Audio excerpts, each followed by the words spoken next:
The effect of these measures was, that so long as Constans, and after him Constantius, reigned, the Donatists were reduced to silence and secrecy.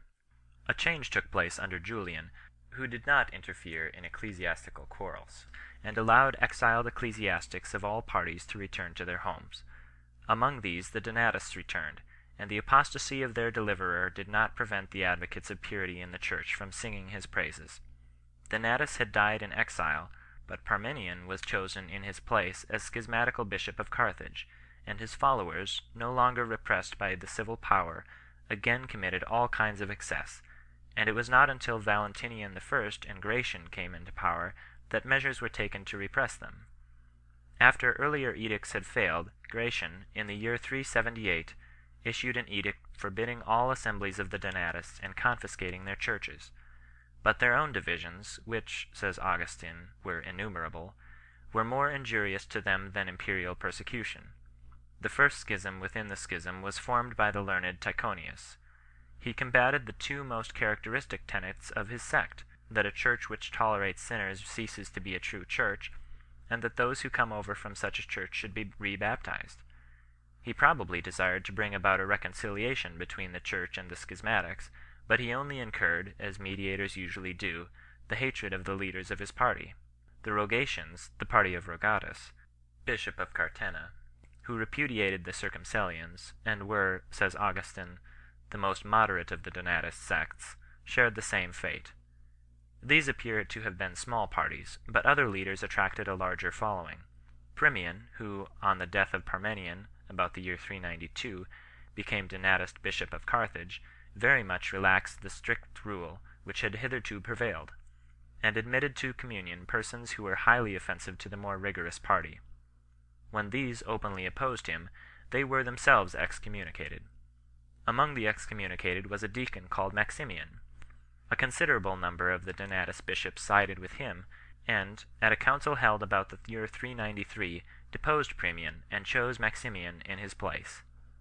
Primian, however, resisted deposition, and a still more numerous council, held at Bagae, deposed Maximian, excommunicated him and his adherents, and declared Primian to be still bishop. After this, the Maximianists had to endure the most furious persecution at the hands of the main body of their fellow schismatics. While Donatism was torn by these internal struggles, Augustine became bishop of Hippo, and Honorius emperor of the West. From the time when Augustine took charge of his diocese, where the Donatists were very numerous, he did not cease to attempt the conversion of the schismatics by treatises, by preaching, by conferences, by letters. At the same time, he set himself so to raise the standard of Christian life in his own community that the Puritans should have no excuse for remaining separate from it. In the local councils which were held under his influence, very easy conditions were offered to those schismatics who desired to return to the church, even so far as to permit their clergy to retain the positions which they had assumed. Few Donatist bishops were willing to engage in the conferences which he proposed. They not unnaturally shrank from meeting so powerful a disputant as the bishop of Hippo, face to face, and some preferred to calumniate him behind his back. Even a formal invitation to a conference which was put forth by a council at Carthage in the year 403 was flatly declined by the Donatists. They were in fact enraged by Augustine's success in making proselytes, and again broke out into acts of violence, which probably led to the edict of Honorius against those who disturbed religious services. Up to this time the Catholic bishops had abstained from invoking the secular arm against the schismatics.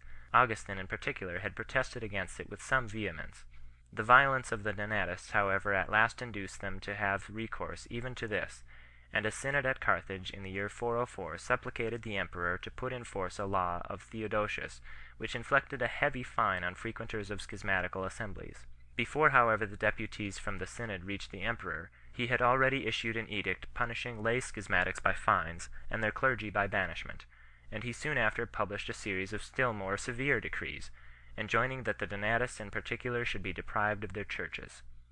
Many conversions, or seeming conversions, followed, and thereupon another edict was issued in the year 407, in which, while free pardon was offered to those who returned to the church, the severest punishment was denounced against those who remained obdurate.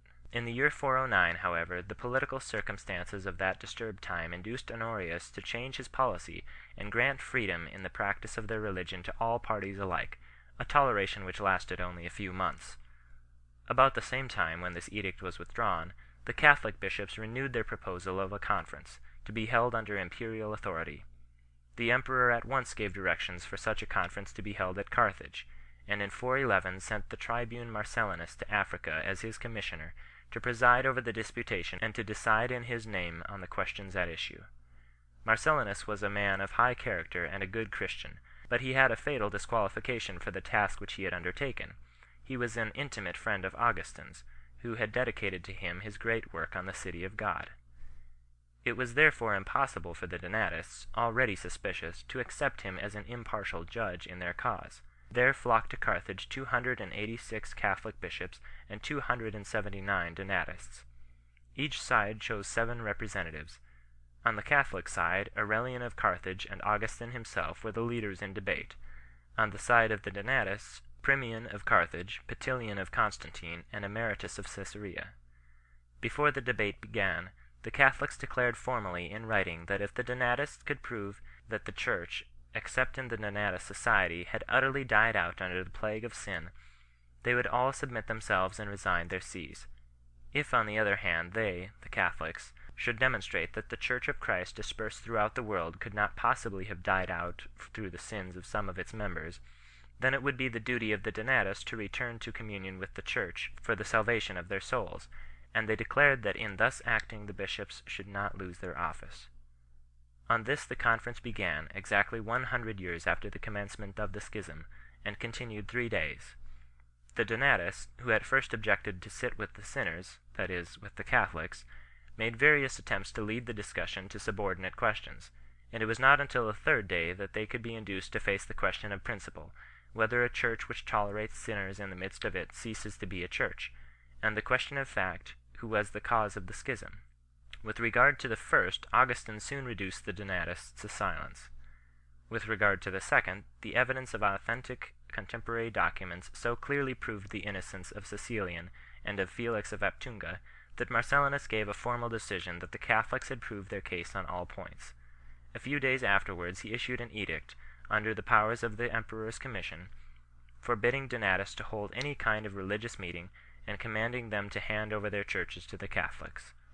The Donatists appealed to the emperor, but he confirmed the decision of his plenipotentiary, and in 412 put forth a new edict, inflicting heavy fines on the Donatists and banishment on their bishop if they continued in their schism. Many hundreds now returned in their terror to the Church. Marcellinus, who had presided over the conference, himself fell under suspicion of treason and was executed in the year 413.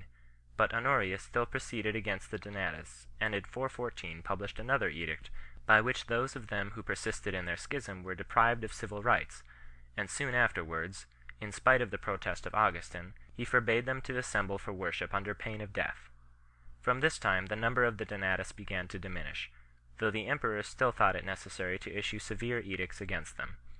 But in the year 428 North Africa was conquered by the Vandals, when Catholics and Donatists were lost in the Arian cloud.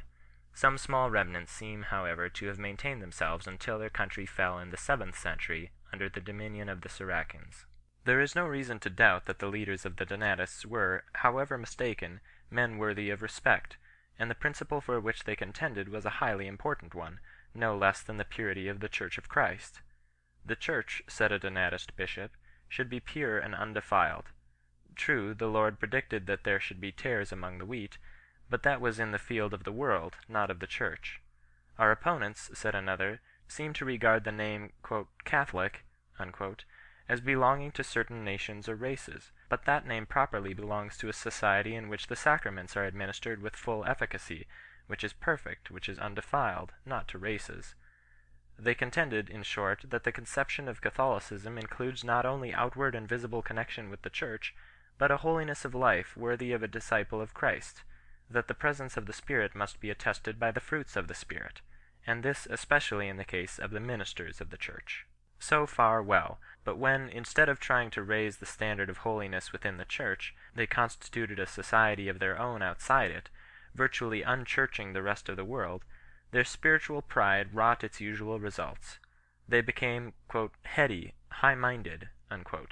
Their moving principle came to be, not desire for greater holiness, but furious party spirit, and